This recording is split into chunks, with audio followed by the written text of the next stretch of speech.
Good morning, everybody. It is mid-November. Nice day out today here in the Midwest.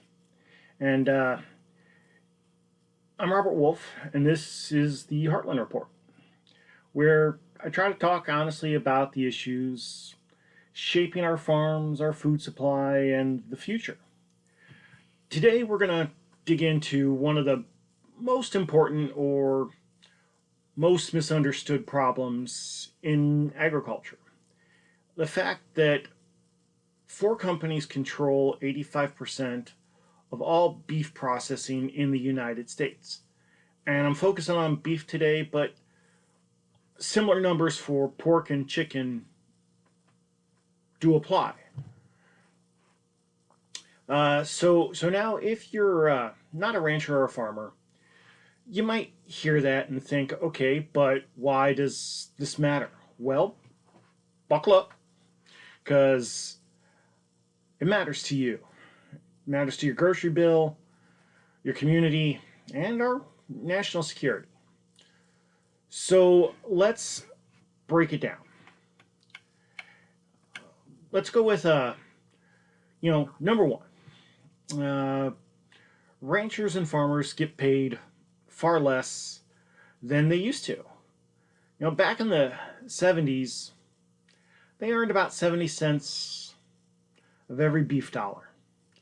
And today that's like about 35 to 40, depending upon who you get your information from. And the rest is going to the corporate headquarters and foreign shareholders. Number two, uh, we've lost tens of thousands of ranches and farm operations. You know, uh, we're looking at in the era between, say, 1980 and 2010, we lost about 35 to 40,000. And then you take between 2011 and now, we've lost over another 50,000. So it's increasing the rate of failure.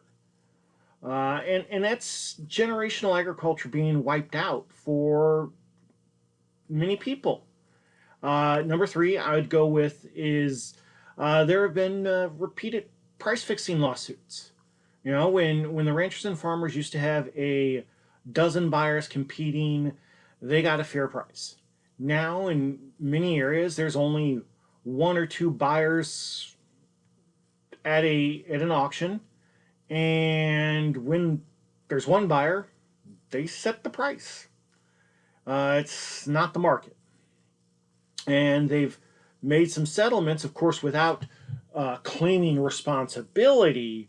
But when they settle for things like $85 million or $50 million to settle a lawsuit for price fixing without admitting responsibility, we all know that it's because they want to nip it in the bud, because otherwise it's going to just get worse for them. So that's a major problem for the farm industry. Uh, Number four would be small towns have suffered as the ranchers and farmers disappear. We're talking about the empty main streets in small areas, schools that are closing and having to be combined, and people having to go to school many miles away. Uh, and what it all means is a shrinking tax base.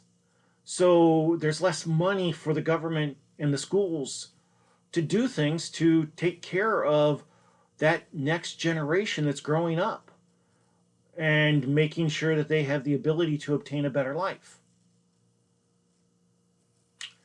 So when you take the dollars that are used to stay, they used to stay local, and now they're getting shipped off to corporate offices. Two of the major manufacturers are in Brazil. So the stockholders, mostly Brazilians, but some Americans, but again, mostly Brazilians.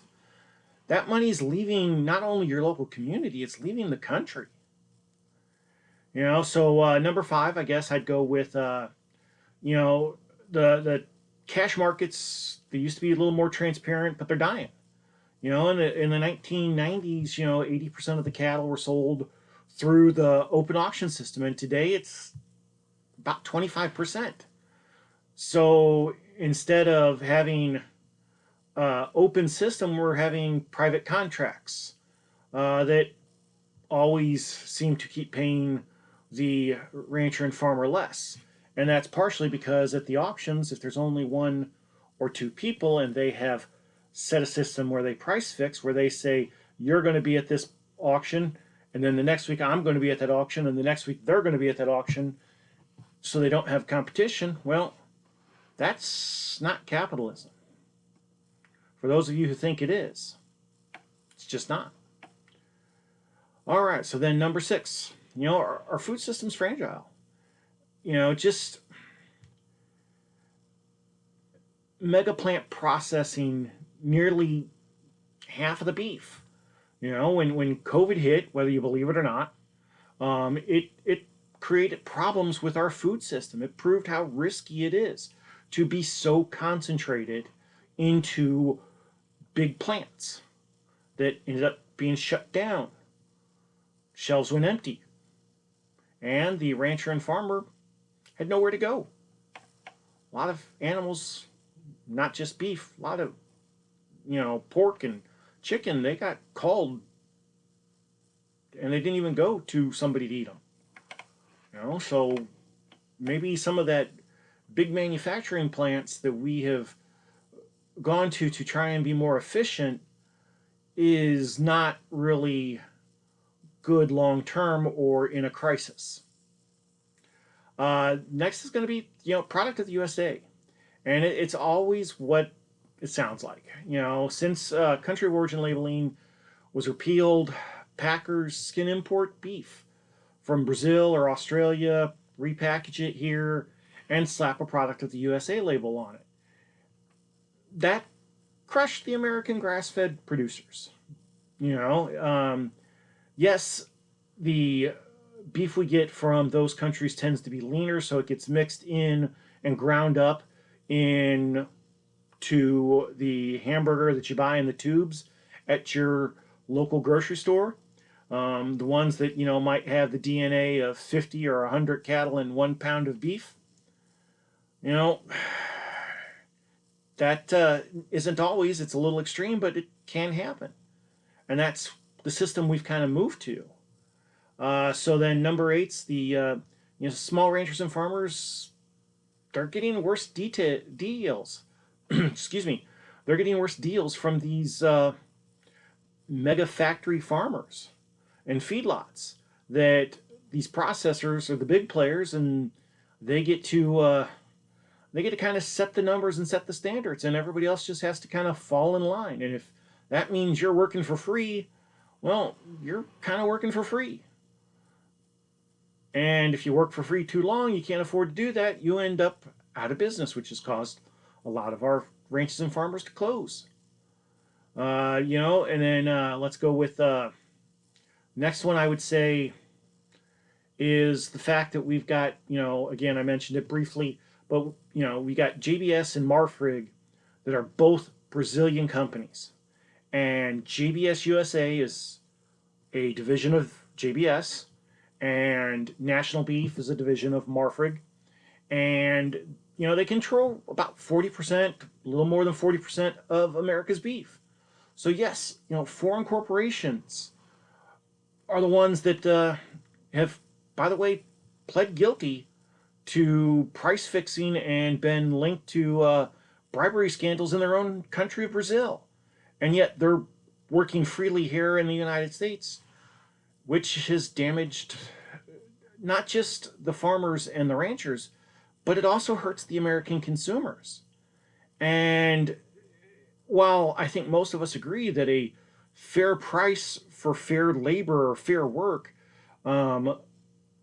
is acceptable, and sometimes that might be a little bit more beneficial to a rancher or to the consumer, as long as it's staying roughly level on that teeter-totter, we mostly understand that. But what's happened is that, the farmers and ranchers have been kicked off the teeter-totter, and the consumers have been kicked off the teeter-totter, And now it's just whatever the big processors kind of decide they want to do. And the rest of us have to just go along with it. Because unless you're a person who lives in a rural area, farm community where there is a local processor and a farmer that you can buy the cow from, many of us, and then you're buying a half, you're buying 250 pounds of beef at one time.